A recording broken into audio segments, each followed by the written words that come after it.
Suami yang menebas istrinya hingga tewas dijerat pasal pembunuhan berencana.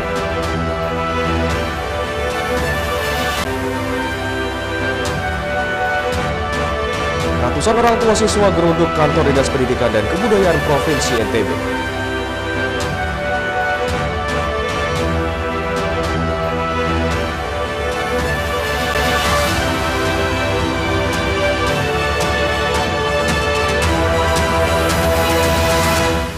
Salam jumpa pemirsa, Anyus NTB kembali hadir menjumpai Anda. Dan informasi penting dan menarik akan kami suguhkan dan bersama saya Hidayat Adiasih, inilah Anyus NTB selengkapnya.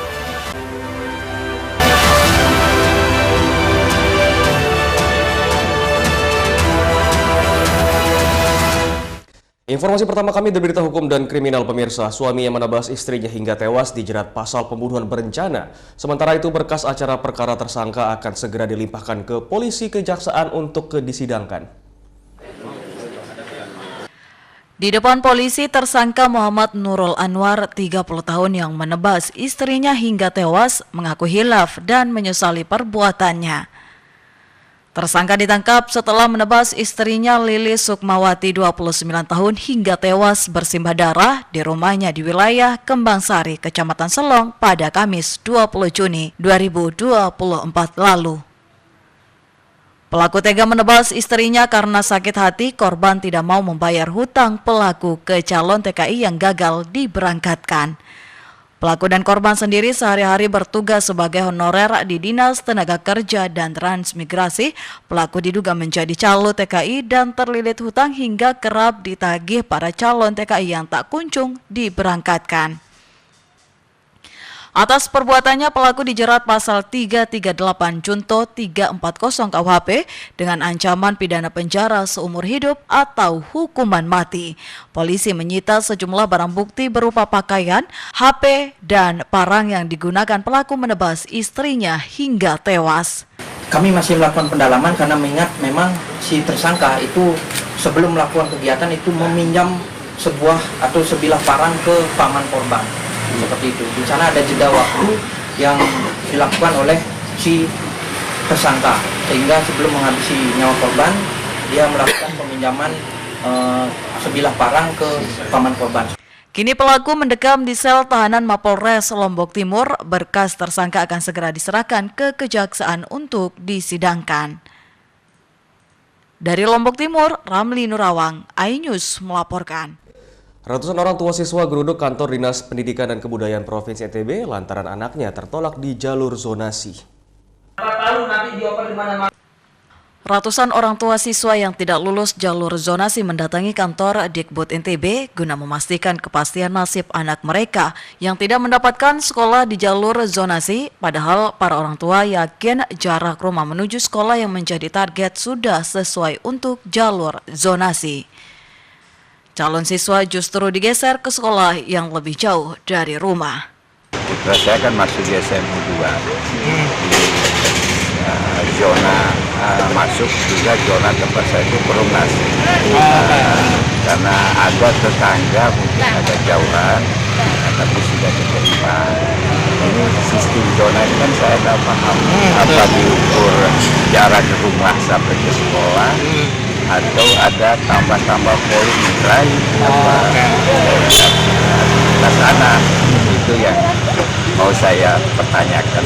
Awalnya kuota diumumkan lah lewat Semanda itu 210. Nah, begitu kami sudah daftar hari pertama, mulai kami tersingkir peringkatnya anak saya itu ya. Hingga hari terakhir pendaftaran ditutup di peringkat 205. Karena anak saya atas nama Piska ini 206. Nah itu yang kami ajukan ke atas, masa hanya satu aja, kami dekat sekali loh jarak Semanda. Sementara itu, Kadis Pendidikan dan Kebudayaan NTB Aidi Furkon menyampaikan untuk mengatasi permasalahan tersebut, pihaknya akan melakukan komunikasi dengan kementerian untuk mencari solusi terbaik bagi para calon peserta didik yang saat ini belum mendapatkan sekolah. Sembari konsultasi dengan Pak Gubernur, kami juga koordinasi dengan kementerian. Karena kementerian kan yang berwenang membuka dapodiknya nih. Nah, kira-kira kalau kita akomodir masyarakat yang dengan kebijakan apa yang bisa kita lakukan, kemudian opsi-opsi seperti sebelumnya, apakah dengan menambah ruang kelas, atau menggeser kepada zona yang berdekatan, tidak keluar dari zona atau paling jauh adalah di zona irisan. Saat ini Dikbud NTB juga melakukan perpanjangan pendaftaran untuk sekolah menengah kejuruan untuk mengakomodir siswa yang belum mendapat sekolah. Dari Mataram, Rizka Anjani, iNews melaporkan. Yang 4 desa di Kabupaten Sumbawa, Nusa Tenggara Barat dilanda krisis air bersih akibat musim kemarau berkepanjangan. Krisis dan kekurangan air bersih terus melanda Kabupaten Sumbawa, Nusa Tenggara Barat. Sebagian besar terjadi di wilayah timur dan utara Kabupaten Sumbawa yang didominasi daerah-daerah pesisir. Kepala Bidang Kedaruratan dan Logistik BPBD Kabupaten Sumbawa, Rusdianto mengatakan BPBD Sumbawa telah memetakan puluhan desa dan kecamatan yang telah terdampak krisis air bersih. Namun saat ini baru 4 desa yang memasukkan laporan, yakni Desa Muer, Kecamatan Pelampang, Desa Pukat, Kecamatan Utan, Desa Usar Mapin, dan Labuhan Mapin, Kecamatan Alas Barat. Ya, memang betul itu yang disampaikan oleh teman-teman, itu desa-desa dan juga kecamatan yang memang titik-titik tahun kemarin yang mengalami kekeringan atau dropping air. Memang di daerah pesisir di utara Pulau Sumbawa. Ya, itu yang dominan. Kalau di jalur selatan kita surplus.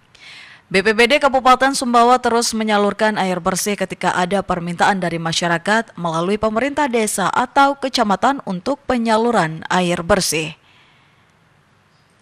Dari Sumbawa, Topani Swandi, iNews melaporkan. Kami akan segera kembali, tetaplah bersama iNews NTB.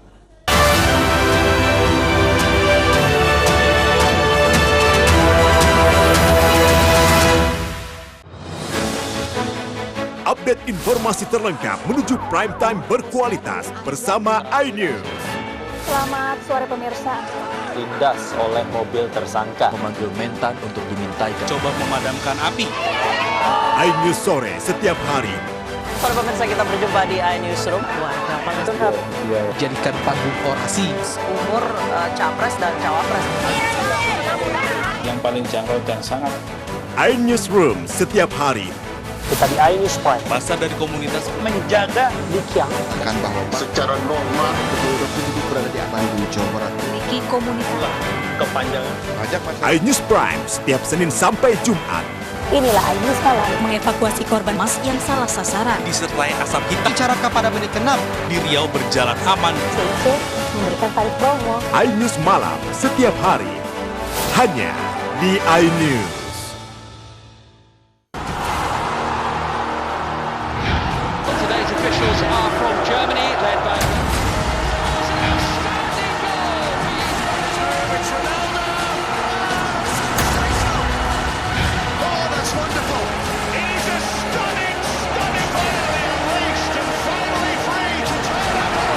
UEFA Euro 2024, 15 Juni hingga 15 Juli di iNews Premium Sport.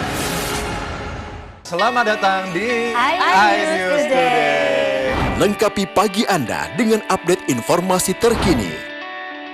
Apa penyebabnya? Apakah karena aspalnya? Ruas jalan ini amblas membentuk lubang. Boleh nggak sih dikasih senjata? Boleh. Saya punya Di bawah supervisor.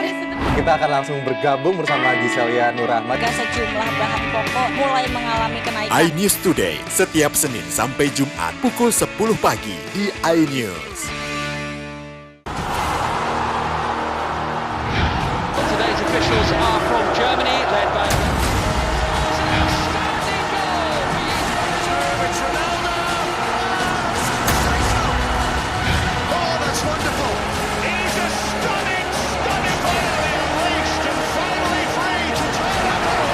UEFA Euro 2024, 15 Juni hingga 15 Juli di iNews Premium Sport.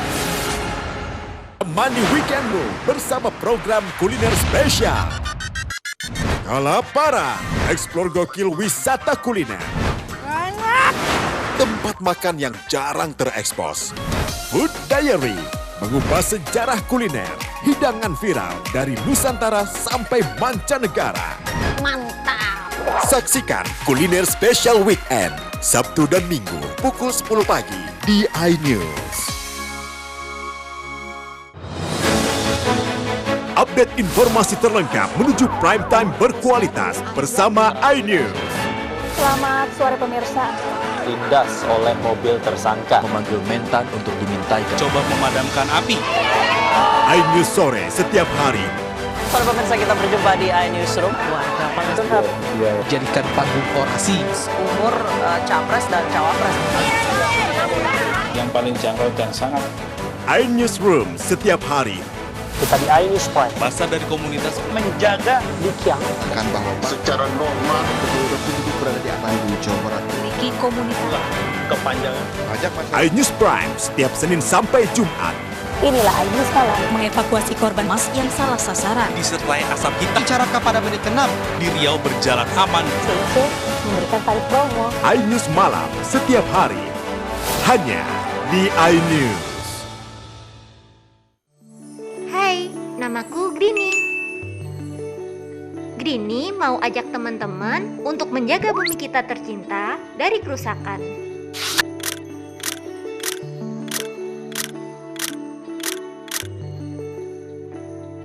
Mau tahu gimana caranya? Yuk, hemat energi teman-teman.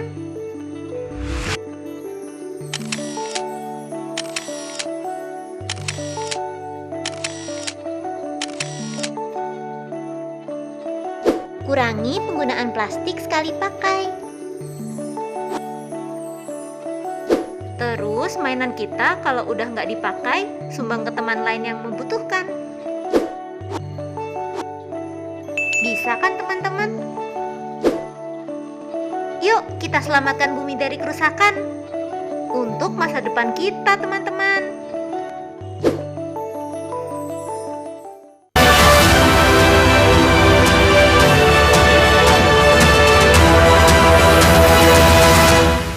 Terima kasih Anda masih bersama kami pemirsa. Satu jemaah kloter 13 atau campur terpaksa ditandu turun pesawat oleh petugas lantaran diduga sakit akibat kelelahan. Seluruh kelompok penerbangan jamaah haji asal Nusa Tenggara Barat telah tiba di tanah air. Kelompok penerbangan terakhir yakni kloter 13 campuran dari Kabupaten Lombok Timur, Lombok Barat, dan Bima. Dari jumlah 121 orang jamaah yang berangkat sebelumnya, jumlah yang kembali sebanyak 120 orang tiba di embarkasi Bandara Lombok. Sementara satu orang telah lebih dahulu kembali bersama kloter sebelumnya. Dari jumlah 120 jemaah haji yang tiba, satu orang jemaah harus ditandu ketika turun pesawat lantaran dalam keadaan sakit, diduga jemaah kelelahan usai melaksanakan rukun haji dan karena perjalanan yang cukup jauh. Jemaah pun langsung dibawa menuju ambulan dan dilarikan langsung ke rumah sakit untuk memperoleh penanganan medis lebih lanjut. Selain satu orang ditandu, sejumlah jemaah lansia lainnya juga dibantu dengan kursi roda dan dibawa menuju asrama haji Mataram menggunakan ambulan. Saat ini jumlahnya 120 orang, dengan jumlah laki-laki 68, kemudian perempuan 52 orang. Semuanya dalam keadaan sehat walafiat. Ada 2 jamaah yang memang kurang sehat dan butuh kursi roda ataupun setiap naik bis maupun naik pesawat dia harus selalu dibantu. Sementara itu, jamaah lain tiba dalam keadaan sehat. Jamaah pun mengaku bersyukur dapat melaksanakan ibadah haji dengan lancar dan dapat kembali ke tanah air dalam keadaan selamat. Selama pelaksanaan nggak ada kendala, Pak? Tidak ada. Cuaca, Pak? Cuacanya agak ekstrim, 46 hingga 48 derajat. Ini kembali ke tanah air gimana rasanya sekarang? Alhamdulillah kita banyak bersyukur. Dari Lombok Tengah, Emma Widiawati, iNews melaporkan. DPRD Lombok Barat desak Pemda tarik retribusi galian C menyusul minimnya penerimaan pajak dari aktivitas galian C yang beroperasi di sejumlah wilayah di Lombok Barat. Maraknya galian C di Lombok Barat disoroti DPRD Lombok Barat karena serapan pajak dari galian. Ketua DPRD Lombok Barat menekankan Pemda menerapkan aturan yang telah ada untuk menertibkan oknum yang melanggar aturan. Ya kalau ini kan kita berbicara aturan, kan aturan itu tidak pandang siapa kamu kalau sudah terkait dengan aturan, kan berarti itu menggeneralisir seluruh masyarakat Lombok Barat tapi yang berkegiatan di Kabupaten Lombok Barat. Dia boleh kemudian melakukan usaha itu, tapi kewajibannya mungkin tetap juga harus dia setorkan. Ini kan terkait dengan undang-undang. Peranan pemerintah daerah di mana? Kita punya Pol PP, ya kan? Yang kemudian harus bisa menetipkan itu, diberikan kewenangan Pol PP itu untuk melakukan itu. Bapenda dan Pol PP ya silakan dong. Masa mereka diam dalam hal ini? Harusnya kan didorong itu. Maraknya galianse yang tidak berizin sangat merugikan di tengah minimnya pendapatan daerah yang sangat rendah, hanya 20% yang diterima hingga pertengahan tahun ini. Dari Lombok Barat, Muzakir, iNews melaporkan. Ya, pemirsa, jelang Pilkada serentak 27 November 2024 mendatang, petugas pemuktahiran data pemilih lakukan coklit di kediaman Sekretaris KPU Provinsi Nusa Tenggara Barat di Perumahan Swasembada Kekalik Jaya. Proses coklit di kediaman Sekretaris KPU Provinsi NTB, Mars Ansori Wijaya, berjalan lancar. Petugas Pantarli didampingi Bawaslu Kota Mataram, Komisioner KPU Kota Mataram, PPK Kecamatan Skarbela, PPS, serta segenap staf Kelurahan Kekalijaya ikut hadir saat pencoklitan.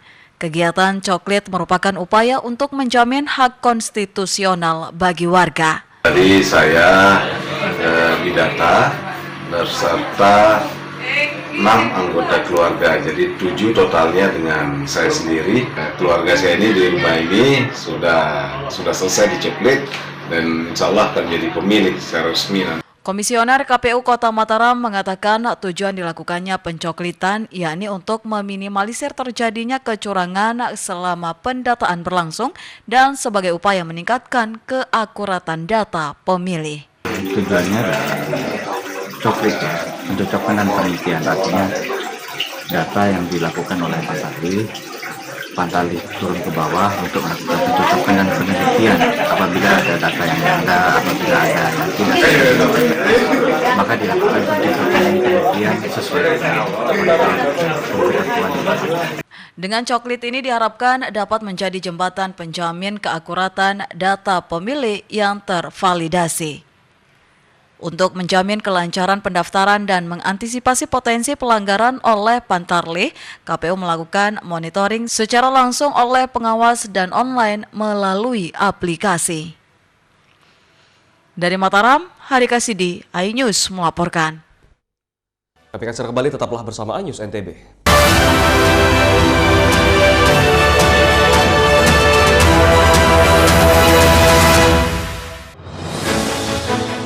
Update informasi terlengkap menuju prime time berkualitas bersama iNews. Selamat sore pemirsa. Tindas oleh mobil tersangka memanggil mentan untuk dimintai coba memadamkan api. iNews sore setiap hari. Sore pemirsa, kita berjumpa di iNewsroom. Warga paling curhat.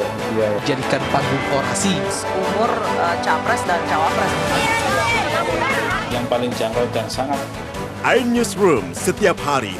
Kita di iNews Prime. Masa dari komunitas menjaga Dikyang. Akan bahwa secara normal kedua penduduk berada di aman di Jawa Barat. Memiliki komunitas. kepanjangan. iNews Prime setiap Senin sampai Jumat. Inilah iNews Malam mengevakuasi korban emas yang salah sasaran. Disertai asap hitam. Cara kepada menit ke-6 di Riau berjalan aman. CIC memberikan tarif promo. iNews Malam setiap hari. Hanya di iNews.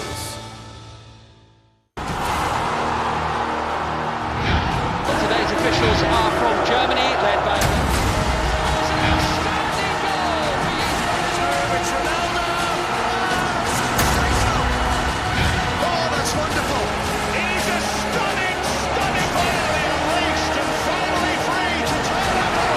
UEFA Euro 2024, 15 Juni hingga 15 Juli di iNews Premium Sport. Menyoroti kecurangan. Di bawah ini terdapat pabrik narkoba. Terlihat bahwa sudah betul-betul didesain. Menyuarakan keadilan. Dipukulin, disiksa, diinjak-injak, disetrum. Laporan mendalam dan eksklusif. Dan menghembuskan napas terakhirnya di sini. Cuma abah di pasar aja. AB Plus setiap Senin pukul 8 malam di iNews. Mengupas makna dan tafsir Al-Quran bersama ulama terkemuka tanah air. Kaumum min kaum khairun minal yadis suflah. Nggak bakal bisa dibayar oleh dunia dan seisinya. Jelas, lugas untuk kehidupan sehari-hari. Di antara yang merusak hati adalah buruk sangka. Wa aqimus shalah wa atuz zakat. Itu pun sejajar dengan jihad fisabilillah. Cahaya Hati Indonesia, Sabtu dan Minggu pukul 12 siang di iNews.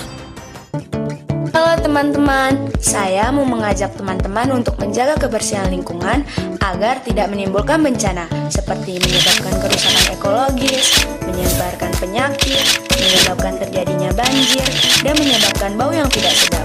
Ayo jaga kebersihan lingkungan kita dari sampah lingkungan dan sampah masyarakat. Mari kita pulangkan sampah-sampah kita ke tempat yang semestinya. Karena satu sampah yang kau buang sembarangan akan menimbulkan 1001 macam bencana.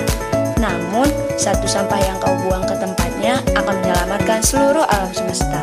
Mari teman-teman kita buang sampah pada tempatnya untuk menjaga kelestarian lingkungan kita. Mengupas makna dan tafsir Al-Quran bersama ulama terkemuka tanah air.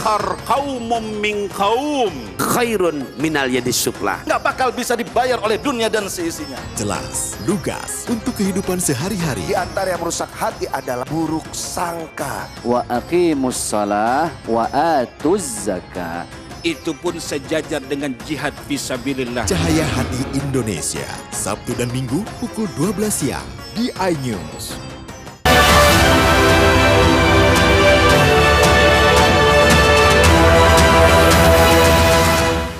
Terima kasih Anda masih bersama kami pemirsa. Wisata Desa Mereje Sekotong Tengah di Kabupaten Lombok Barat, satu di antara kawasan wisata yang mulai ramai dikunjungi wisatawan. Pesona alam dengan hamparan sawah berbentuk terasering menjadi magnet tersendiri bagi para wisatawan yang berkunjung. Indonesia memiliki luas lahan baku pertanian atau persawahan seluas 7,1 juta hektar tanah yang membentang di seluruh pelosok negeri. Salah satunya yaitu di Pulau Lombok, tepatnya di Desa Mareje. Terbentang hamparan sawah menutupi barisan bukit-bukit di Pegunungan Mareje. Desa ini memang dinobatkan sebagai dewa agraris bagi masyarakat Sekotong. Kendati berada di atas pegunungan tak membuat desa ini kekurangan air. Desa Mareje di jagat maya semakin populer dan tidak kalah dengan wisata subak persawahan di Pulau Dewata Bali. Desa Mareje juga memiliki terasering yang cukup menawan dengan keunikannya karena berada di antara di perbukitan Kecamatan Sekotong. Saat berwisata ke tempat ini, pengunjung akan melewati tanjakan pertama menuju Desa Mareje dengan suguhan pemandangan pantai Sekotong yang nampak seperti teluk dibentengi beberapa pegunungan. Dari atas tanjakan tersebut, pengunjung dapat mengabadikan momen perjalanan dengan bersuah foto dengan panorama keindahan hamparan sawah Desa Mareje. Kawasan persawahannya berundak-undak seperti terasering yang atau disebut dengan teras miring. Jadi buat kalian nih yang suka banget cari-cari spot foto landscape, ini sangat rekomendasi buat kalian. Akses jalan ke objek wisata Desa Mareje telah diaspal dan memudahkan bagi pengunjung yang berwisata ke tempat ini, dan lokasi objek wisata ini tidak jauh dari pusat kota di Pulau Lombok. Dari Lombok Barat, Herkiandi, iNews melaporkan. Pulau Satonda merupakan salah satu destinasi wisata di Nusa Tenggara Barat yang diminati wisatawan. Selain menampilkan keindahan alam menakjubkan, keunikan dari destinasi wisata ini memiliki sebuah danau di tengah lautan dengan kadar asin yang lebih tinggi dari laut. Destinasi Pulau Satonda terletak di lepas pantai utara Pulau Sumbawa. Pulau Satonda masuk ke dalam wilayah Kabupaten Dompu yang terletak sejauh 3 km dari Selat Sanggar di Laut Flores. Pulau Satonda merupakan salah satu surga tersembunyi dengan danau purba yang terbentuk di tengah-tengah pulau yang terbentuk dari letusan Gunung Satonda ribuan tahun silam. Gunung Satonda merupakan gunung api purba yang usianya jauh lebih tua dibandingkan Gunung Tambora yang berjarak sekitar 30 km dari pulau ini. Pulau yang terdiri dari perairan ini memiliki luas 2.600 hektar yang terdiri dari daratan dan perairan. Pulau Satonda berdiri kokoh dan indah di tengah-tengah lautan dengan hijaunya vegetasi yang tumbuh menutupi ganasnya gunung aktif Satonda. Selain itu, Pulau Satonda juga memiliki terumbu karang alami luas di perairan sekitarnya dan ditetapkan sebagai Taman Wisata Alam Laut sejak tahun 1999. Keunikan dari pulau ini memiliki sebuah danau di tengah lautan dengan kadar asin yang lebih tinggi dari air laut yang dikelilingi Gunung Satonda dengan luas 2,5 km persegi dengan kedalaman 86 meter. Belum diketahui penyebab air di danau ini asin, namun banyak beranggapan yang menyatakan air asin tersebut dikarenakan bercampurnya air danau dengan air laut yang terperangkap di danau saat Gunung Tambora meletus. Dari penelitian ilmuwan Eropa pada 1984, 1989, dan 1996 menemukan kadar air Danau Satonda asin dengan tingkat rasa yang lebih tinggi daripada air laut biasa. Keduanya menyimpulkan cekungan yang membentuk danau ini terbentuk dari kawah yang berusia lebih dari 10.000 tahun. Sementara itu, masyarakat setempat memiliki cerita tersendiri dari terbentuknya danau air asin Satonda ini. Mereka percaya danau tersebut berasal dari air mata penyesalan Raja Tambora karena pinangnya ditolak mentah-mentah. Kemudian sang Raja Tambora tidak mengetahui wanita pinangannya adalah ibu kandungnya sendiri. Pasalnya Raja telah berpisah dengan sang ibu sejak kecil karena lamarannya ditolak. Sang Raja pun murka hingga membuat Gunung Tambora meletus. Meletusnya gunung tersebut juga menimbulkan tsunami raksasa hingga memisahkan daratan menjadi pulau-pulau kecil, salah satunya Satonda.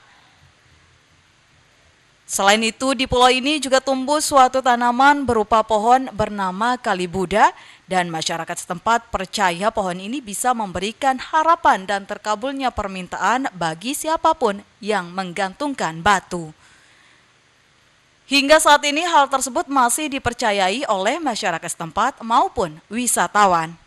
Ya, itu tergantung dari kepercayaan sih. Mereka datang ada permohonan harapan lah gitu. Punya harapan. Kalau kepercayaan orang-orang dulu itu, dulu kalau yang zaman dulu cuman lilitkan benang di pohon cuma. Tapi lambat laun gantung batu. Selain menikmati keindahan alam dan pantainya yang berwarna biru pekat, pengunjung juga akan menyaksikan keindahan air yang sebagian berwarna hijau toska pada permukaan yang dangkal. Di objek wisata ini, pengunjung bisa melakukan berbagai aktivitas seperti berenang, snorkeling, hingga olahraga air seperti kayak atau kayaking. Dari Dompu, Herkiandi, iNews melaporkan. Informasi dari sekaligus menutup perjumpaan kita di iNews NTB kali ini. Saya Hidayat Adiasih pamit, terima kasih dan sampai jumpa kembali.